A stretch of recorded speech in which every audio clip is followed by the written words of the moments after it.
అడుగైనా వేసి చూడండి, వద్దకొచ్చేనా కలల తీరమే.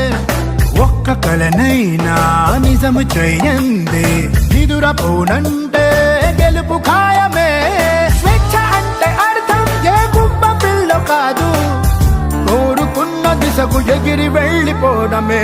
రయ్యి రయ్యిమంటూ రెక్క విప్పుకుంటూ వచ్చి వాళ్ళనే మనస్సు సొంత గూటిలో